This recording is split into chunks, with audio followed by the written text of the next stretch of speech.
going on? Welcome back to SC Supercars and welcome to a new video. So today I am in the BMW M4. Had a brief stint in this yesterday, but now I'm just getting the chance to go and really take it out and kind of give you my first thoughts and impressions on the car. So yeah, let's start it up and get on the way.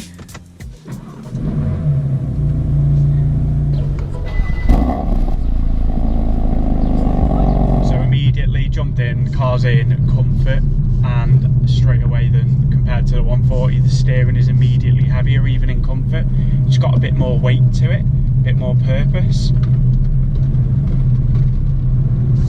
The seats are more comfortable, it's a softer leather. Being honest, the materials generally across the board in this cabin are nicer than the 1 Series. In terms of driving handling, you can feel it's obviously got more power, it's more aggressive.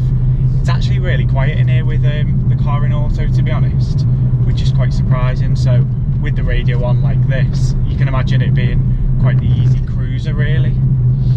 I've also got the gearbox in its kind of softest setting at the minute as well. So let's see.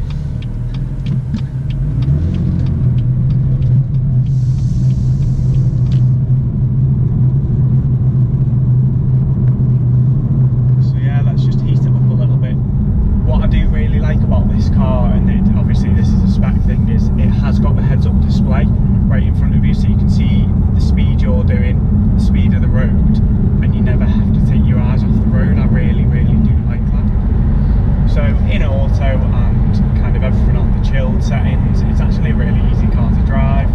It's not too intimidating, particularly today now it's dry.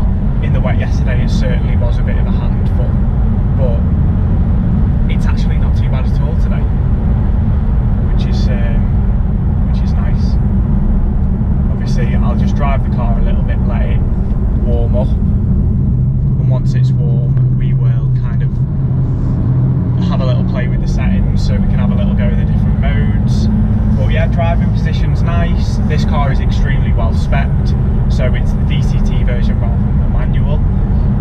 You've got the black line display. The displays have got this nice kind of lighting on the rev counter as well to tell you when you're getting near the top end. Everything else is pretty standard BMW with splashes of carbon around. To be fair, it's already, the 4 Series is already a nice place to be, so the touches they've done in here just make it that little bit better. So in terms of spec of this actual car, it's actually a really well spec car, so it's kind of got everything. So you've got ProNav, you've got the heads-up display, it's got a reversing camera, front and rear parking sensors. Obviously it's got the leather seats as standard, it's got Harman Kardon, so it is a very well spec'd vehicle, which is actually very pleasant to see.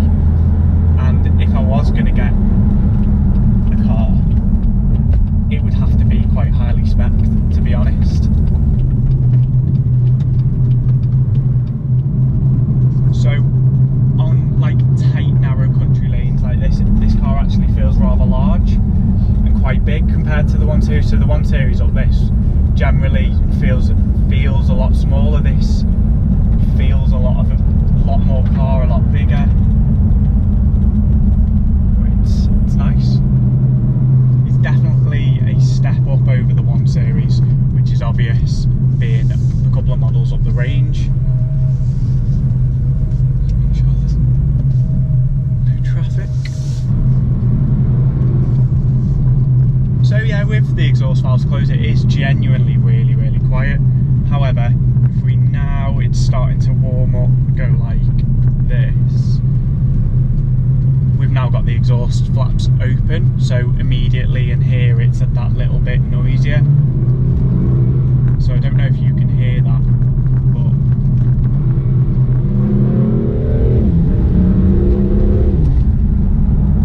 but suddenly now we've turned the modes up to kind of gearbox is the most aggressive.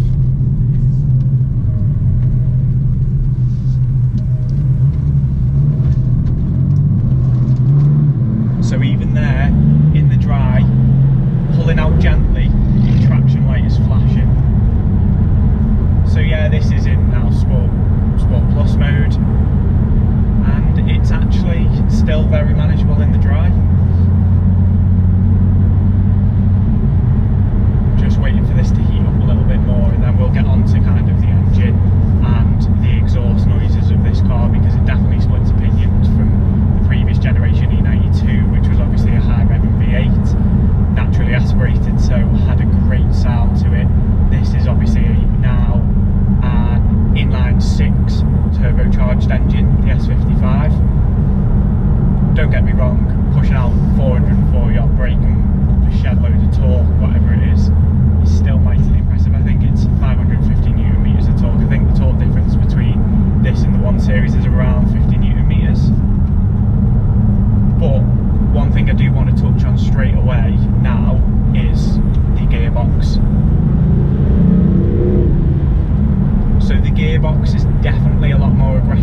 quicker, and when you turn it up to its maximum, so if I do this,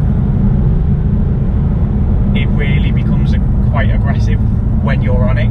It's not too bad when you're cruising and you're kind of lightly, you know, on the throttle and change up and down. It's not actually too bad, but there is a noticeable difference once you put the aggressiveness of the gearbox up. You get that little kick in the back.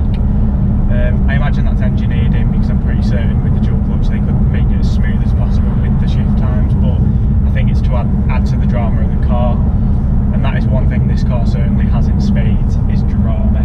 So from the colour on the outside, which is the blue, Yasmarina blue I think it is, which is very, very bright, no one's going to miss you, that's for sure, to the outrageous noises this car makes, really. So the car's finally starting to warm up, so let's go for it.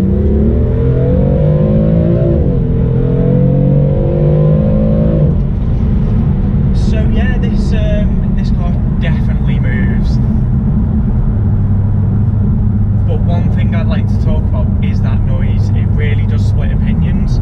So I'm kind of in the middle around it. I think it's certainly very, very loud and intrusive within the cabin. But I just wonder, is it actually quite a nice tone? Or do I actually prefer the tone of the 140?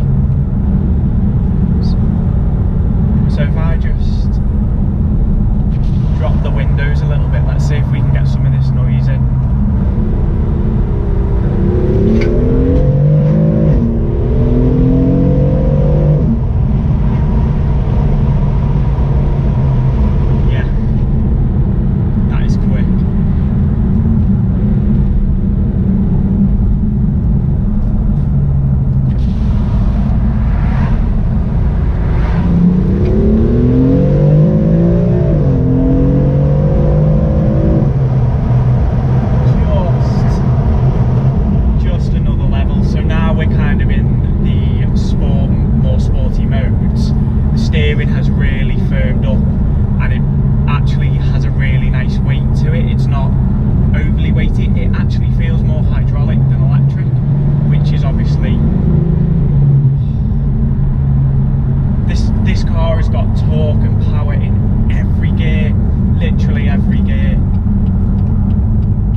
Haven't really worked out yet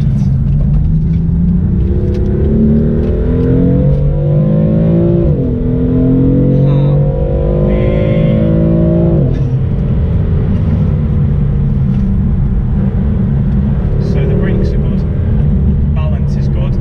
Yeah, being honest, this car gets a lot of criticism for its handling, but comparing it directly to the 1 Series, which I know generally you wouldn't do because they're completely different classes of car, but because I own the 1 Series, obviously I'm going to compare it, and this handles so much better.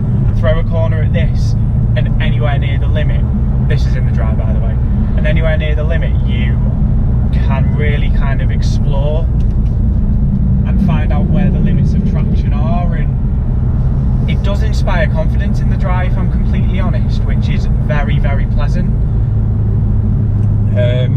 Obviously sometimes in the wet this can be a bit of a handful, as we found out yesterday. Not necessarily the easiest car to drive.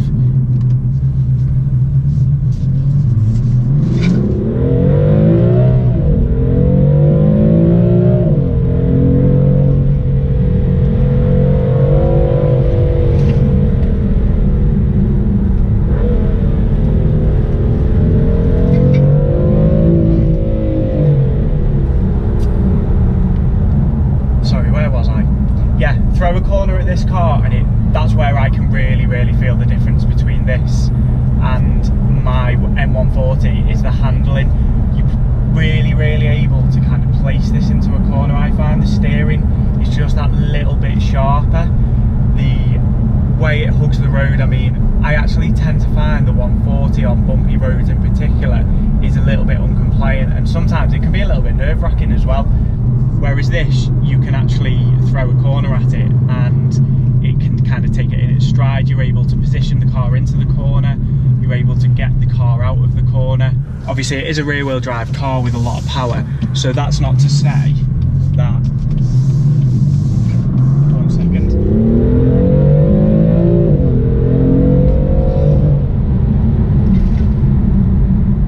So the engine on this car then, I just want to discuss that. This car has quite a different characteristic to the B58 in that I think this seems to surge towards the top line a little bit better than the B58. It seems to be that little bit more free revving, whereas the B58 is very usable, has a lot of torque available all the time. Now don't get me wrong, I'm not saying this doesn't, because even in 7th gear, or you know, drop it to 6 at 2000, you can put your foot down, and I mean it takes a little bit to get going, but you hit 2.5 and then you're really moving.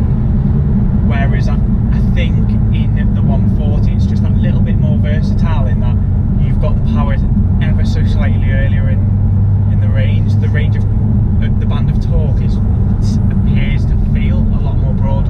Whether that's just a placebo, I don't actually know.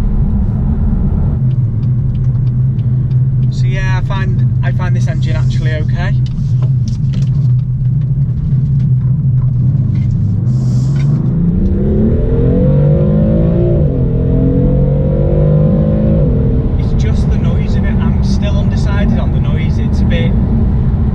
Very loud, but it's not necessarily the nicest sounding engine.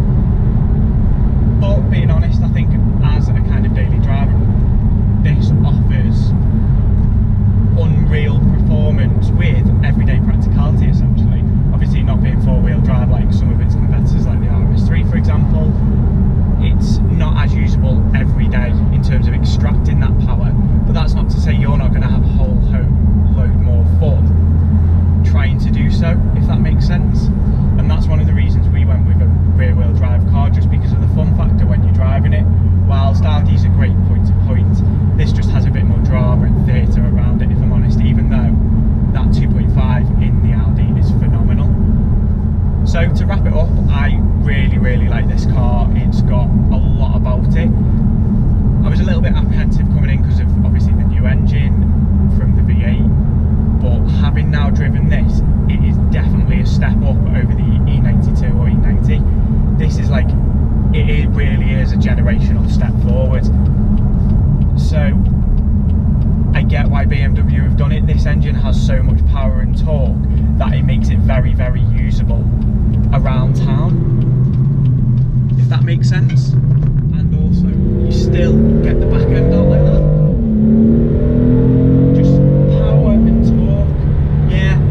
Sound the best, but you know what, who cares? Who cares?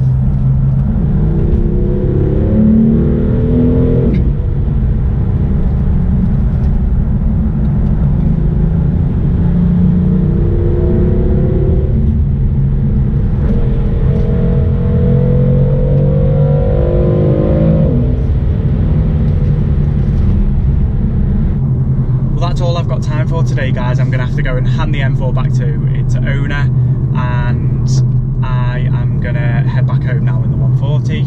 So yeah, thanks for watching. I hope you've enjoyed the video, and if you've got any comments, leave them below, and if not, subscribe to the channel. Cheers guys.